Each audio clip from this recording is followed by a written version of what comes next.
If a little green is good, more is even better. Now, back to Green is Good with John Shigarian and Mike Brady. Welcome back to Green is Good, and we're so honored today to have Dave Stangis on, who's the Vice President of CSR and Corporate Sustainability for Campbell Soup. Dave, welcome to Green is Good. Thanks. It's great to be here.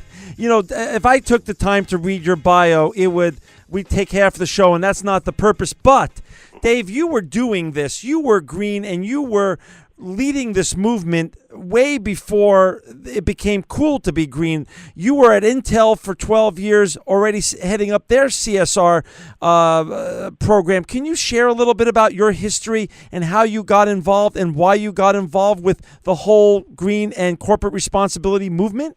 Sure. It's there were very few people doing this back in the, I would say, late 90s. My background is in the environmental health and safety arena. And that's basically what I was hired to do at Intel Corporation. I worked in Arizona in a corporate group.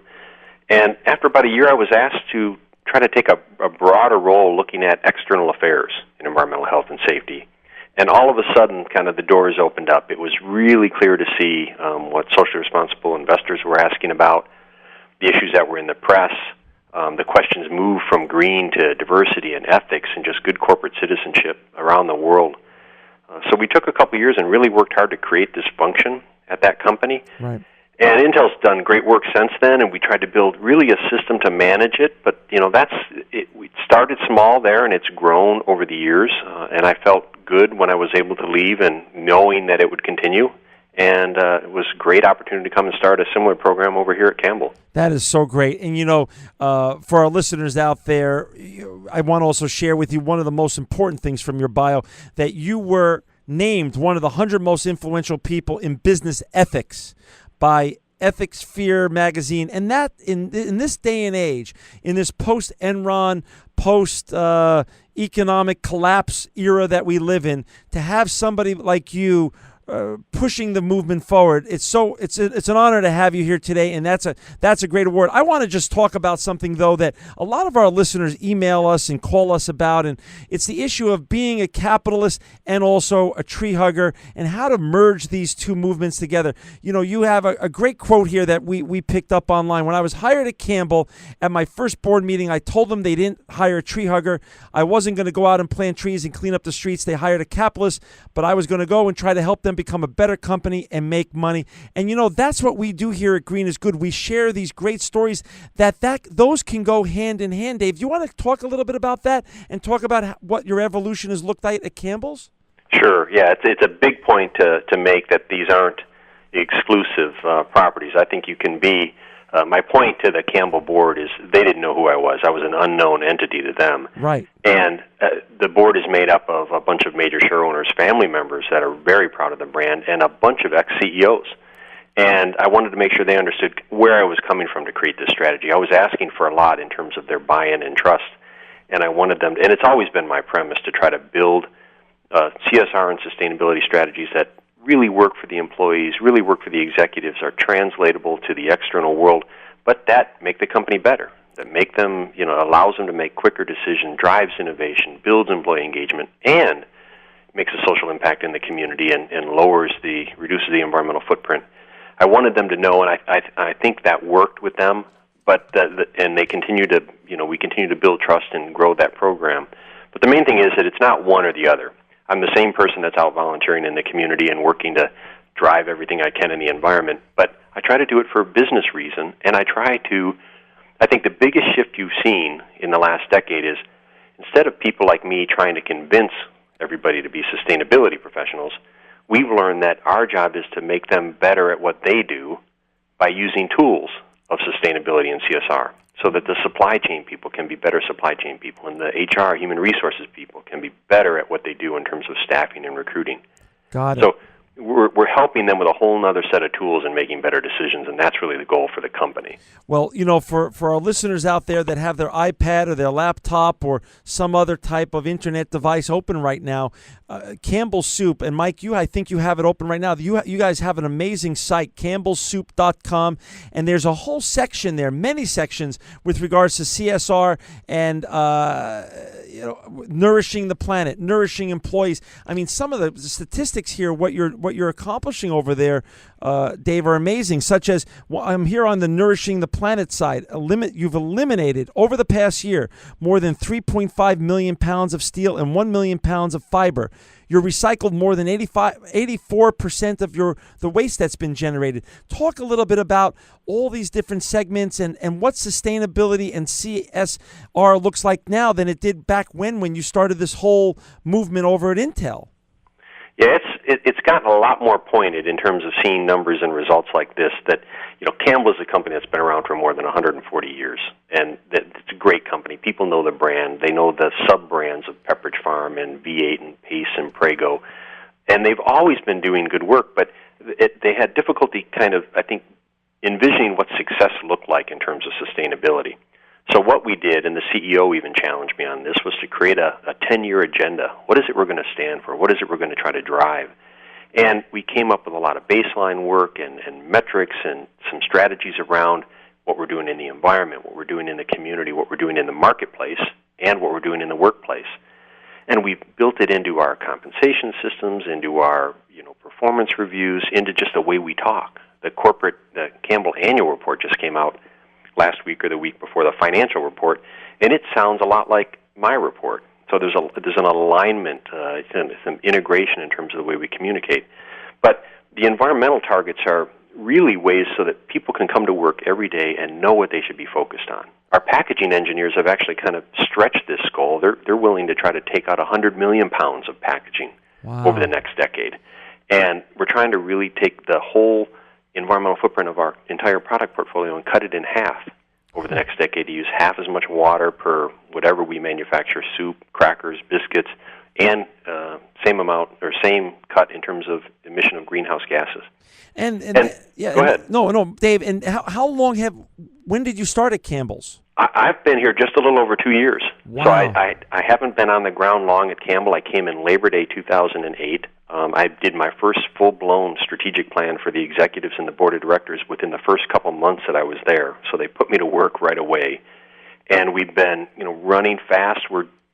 Ever since I got there, but we have to say we're really still at the beginning of this journey. There's a lot we need to do. There's a lot of great things going on at other companies and other sectors that we're learning from. And we're trying to help our suppliers and some smaller companies and even some of our customers advance their strategies as we work on this. Well, David, just looking at your corporate mission statement, I think gives our listeners a really good idea about how all-encompassing Campbell's vision towards the future is. And you just joined the company, as you mentioned, a couple of years ago. But the mission statement, which is not much older with a company than your employment there, together we will build the world's most extraordinary food company by nourishing people's lives everywhere, every day. And that first word, together, is the thing we say is the most important inside of our company. And it's another reason we built the CSR strategy. The other thing I told the executives when I came is I'm not here to reinvent your mission or create a new set of strategies for the company. I'm here to build something that is integral to the way you've done business for years, but kind of amplifies your ability to do more, to be better in the community, to be better in the marketplace. And that's why we framed this nourishing concept across these pillars, and we built systems to bring every employee. The other kind of the workplace destination goal is that every single employee has a role in these strategies going forward. They don't have to guess what their role is in terms of sustainability. They know what to do. It's part of their performance objectives. That is great. Now it's interesting what you just said. A couple things that themes that we've heard before, that this is really not an overnight type of situation. This is a process, and you've started implementing this 10-year process, and you're 2 years into it. Dave, one other thing you shared, that you're learning from others and others are learning from you. You have a unique position, the Vice President of CSR and Sustainability for Campbell Soup. 10, 15 years ago, that wasn't a typical position in corporate America. And are you working, and is there a working group among high-level leaders with that similar position across corporate America now where you guys all share best practices? It's amazing what has transpired over the last 10 years. When I was putting together the case for Intel to try to convince Intel to move into space, I think I found one other person, and he's still in that job, a great guy named Bob Langert over at McDonald's. Wow. But that was it. Over the last 10 years, there has been an explosion of people like me. Almost every Fortune 500 company not only has maybe one like me here at Campbell, Right. maybe teams, maybe 10, maybe 20, maybe as small as 3. But you can't find a company with a strong brand reputation, a good consumer promise, without somebody like me working around. And if you don't, there's people like me helping you as another company set it up. I mean, I don't view these things as competitive. In certain areas, the real critical decisions that affect the marketplace, I may not share, but I'm always having conversations with other companies about how to set up strategies. We share information all the time. There's more meetings than we can go to every day. Wow. Where there are people like me sharing this information. I have to turn down, and it's not just me, everybody in this space has to turn down probably more opportunities to engage than we have time to go to. That's wonderful. So really there is a best practice just sharing among the folks that are running corporate America in the CSR space.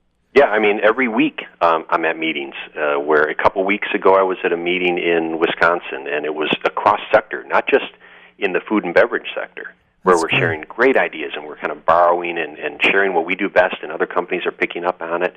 I was at a meeting just last week with a bunch of executives like me in our sector, and we're talking about what's going on at the trade association, what's going on internationally, what are we doing with our customers, how are we strengthening our supply chain.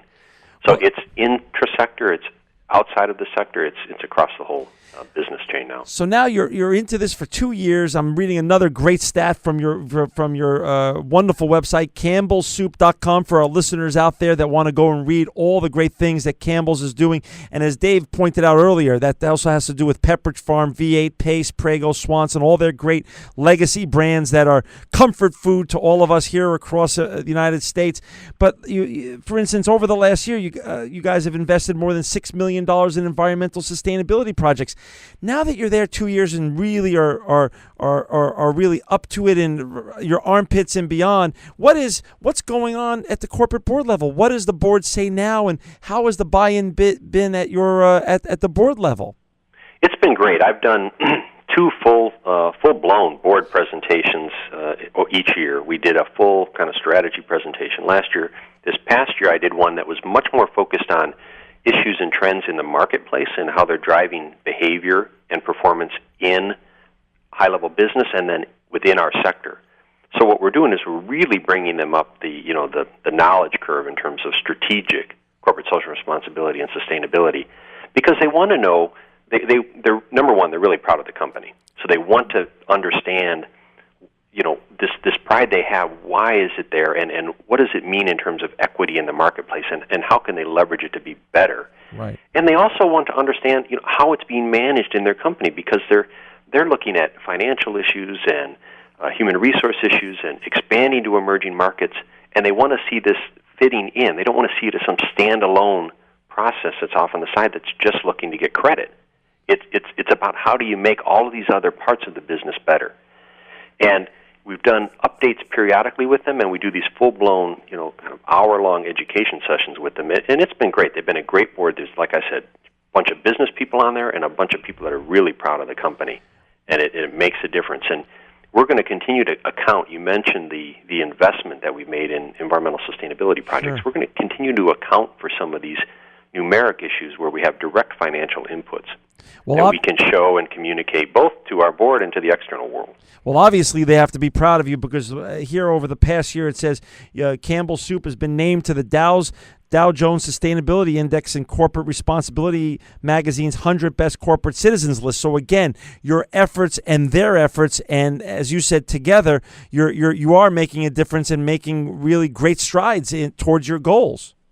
Yeah, and it's a good point on, we're not doing this for the recognition, but the recognition's great to have. And the 2 that you mentioned, the Dow Jones Sustainability Index and the Best Corporate Citizens list, have really interesting methodologies behind them that companies like Campbell, I've used them for years over Intel and now Campbell, Sure. As a way to drive improvement and to strengthen programs. But small, medium companies, any company on the planet can use these tools to continue to look for ways to continue to drive continuous improvement. Yeah, go ahead. I mean, I'll just say there is no end point. Whenever we see the finish line, it's just a mirage. The bar keeps getting higher every year. We're all running at it. And it's a marathon. It's kind of a sprint marathon, and we know it. The people that are in my roles at other companies know we're in this for the long haul, and we'll be doing it as long as we're working here. Well, that's you bring up a great point. So we'll go back to the corporate board issue with regards to your amazing CSR expertise, because truly you're one of the founders of this whole movement. Then on a corporate level, is this going to be typical, and is this going to be much like the financial auditing Sarbanes-Oxley standards? Are boards going to look at these metrics as important as financial and auditing standards that are out there now? Yeah, I think there's a couple dynamics to this. Several companies have, they may not have formal presentations like I have with my board, or this kind of, I have a very interactive relationship, but some companies actually have committees that are chartered to look at environmental sustainability as part of their accountabilities at the board.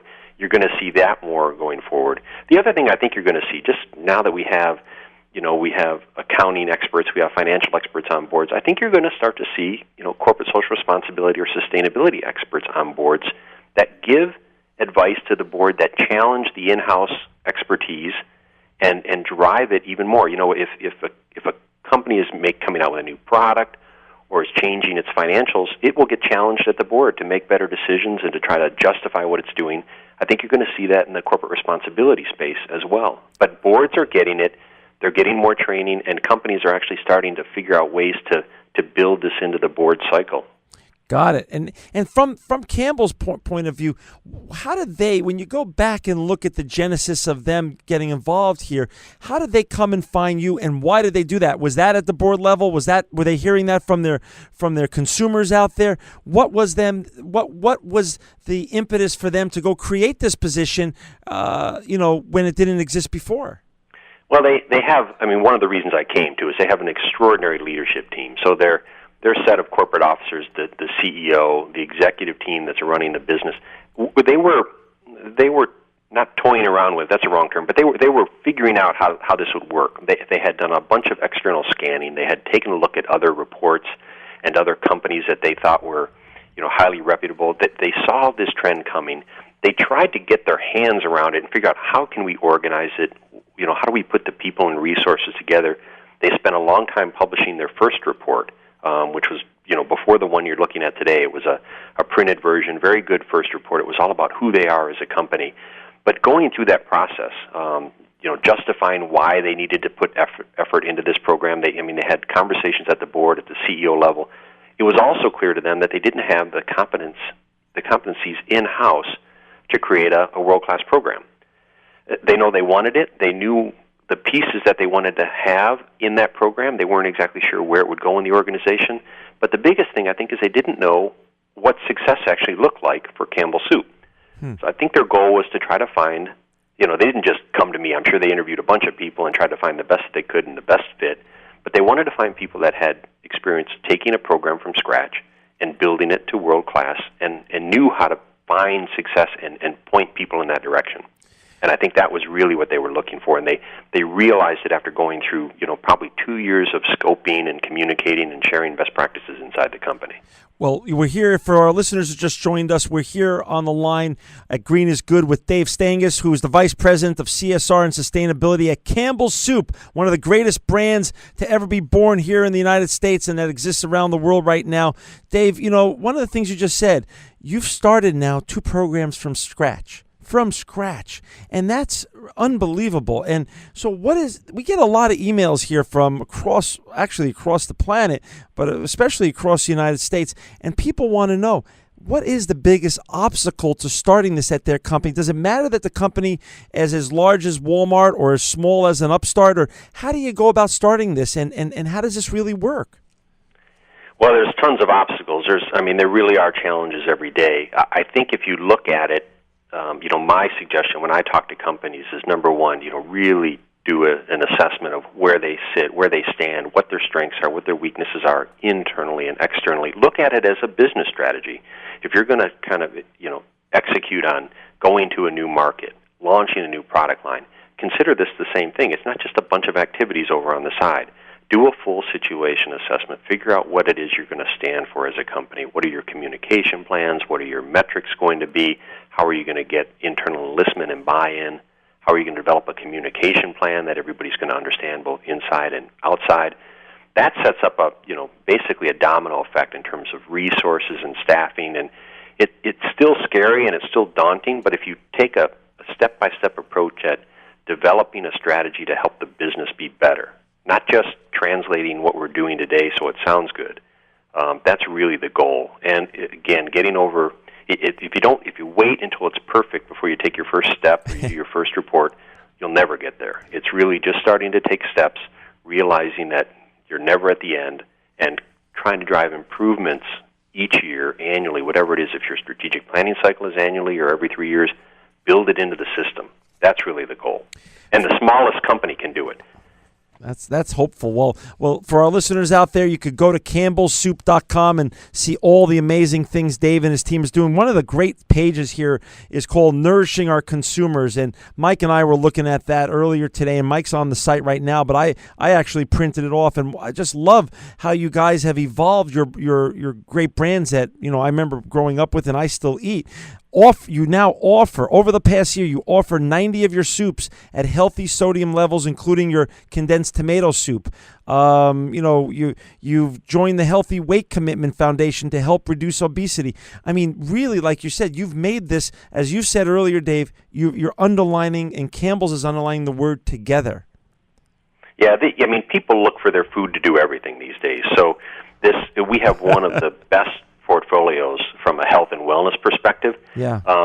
Yet we had challenges in terms of communicating what that meant to the consumer. I want a consumer over the next 10 years to go in the store and know every product we make is the best that it can be for them. They don't even have to read the back of the label. That's kind of my goal. That's great. So that there's a choice for people that are looking for something to feed their kids. There's one for them. There's one for the rest of their family. There's, maybe snacks. There's great food all times of the day, juices.